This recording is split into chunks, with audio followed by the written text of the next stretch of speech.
Oh man, so I've just figured out why, despite us officially being in a recession, our rate hike at 75 basis point, company earnings missing, we are still rallying in the equity markets and Bitcoin. What is going on? I finally found out, and it's all down to this one indicator, this one macroeconomic indicator, which I'm going to share with you, and is the reason why I'm all in on this market. Guys, don't forget to hit up the like button. Don't forget to subscribe. As always, these videos are brought to you by BYBIT and BitGet. If you're looking to get into the market, click the links in the description, take your bonus, and you can buy your first bit of crypto using that bonus. Now, what is going on, guys? We need to take a step back because I've been producing a lot of content. We've been jumping on some live streams. I think people are confusing what the message is in this market and what is going on. I'm going to break this down as simply as possible in this little chat here tonight. So I want to show you this first. And the first thing we can see here is US markets second day in a row have rallied. Bitcoin sitting just shy now, just getting rejected at the moment here from 24,000, which we know is that important level which it needs to break through, from which it really, from a technical perspective, gives me huge confidence. But I need to explain why I'm all in on this market. In other words, if you're not 85% in the market right now, if that was me, I personally would not be feeling comfortable at those levels. I'd want to at least be 85% in this market.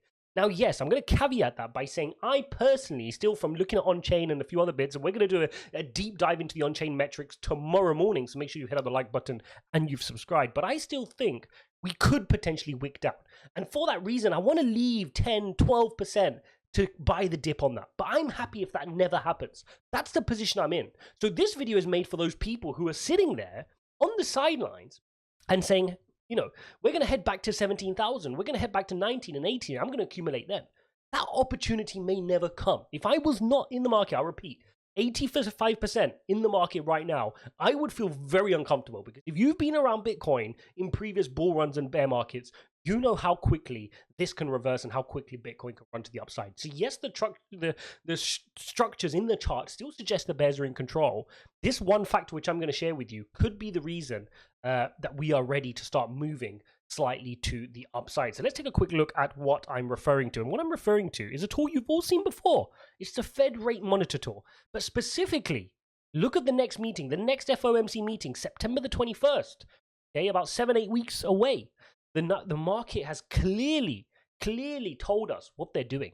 They're pricing in, 96% here have priced in a 50 basis point rate hike. What does that mean? So despite everything, despite the recession, us officially being in a negative quarter here, and the figure here now being minus 0.9, minus 1.6 in the quarter before, us officially being in a technical recession, despite Facebook earnings missing, despite Google missing, despite Microsoft missing, despite Jerome Powell admitting inflation is very high and needs to get on top of it, what sentence are the market focused on? They are focused on the fact that the Fed are telegraphing that they are going to U-turn at the next. Jerome Powell, the critical piece that they're focusing on and they're digesting right now, is that Jerome Powell said, we've front-loaded and we've now caught up. We're now at the pace. In other words, the market believes, as I've just shown you from the CME tool there, that the Fed has caught up and they're going to slow down. In other words, this is the start of the U-turn. We may never see 75 basis point height again for a very long time. And that is when the market starts to decide that, hang on, we've created our bottom. Now let's take a look. And this is very important. When we look at the historical markets, and I'm talking the equity markets, I know crypto people don't like to look at that, right? It's not attractive to talk about the equity markets. If you go back to 1989, the markets bottomed exactly when the Fed U-turned, when they went from tightening to starting to loosen back up again.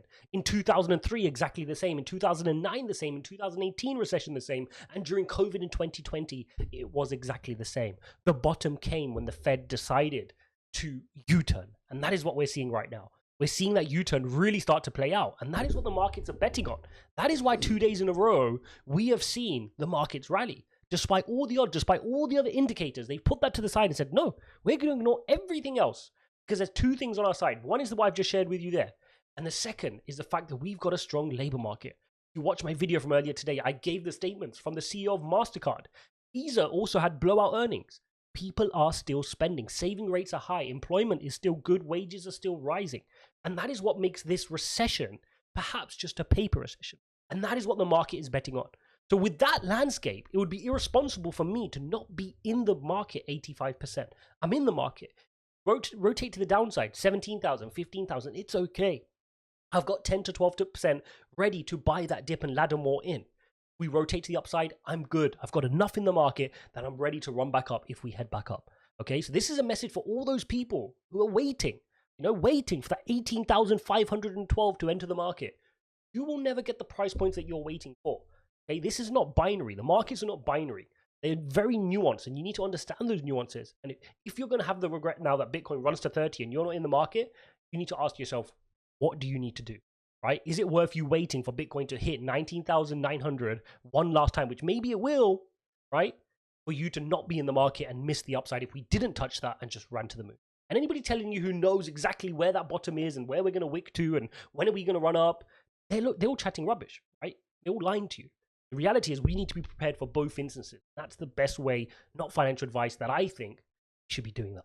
Hope you guys enjoyed this video. Don't forget to smash up the like button and subscribe. If you appreciate this type of content, then make sure you let me know in the comments. One other thing I did want to share with you is important when looking at the markets. You can see here on Bitcoin that key 24,000 level. This is what I want to monitor.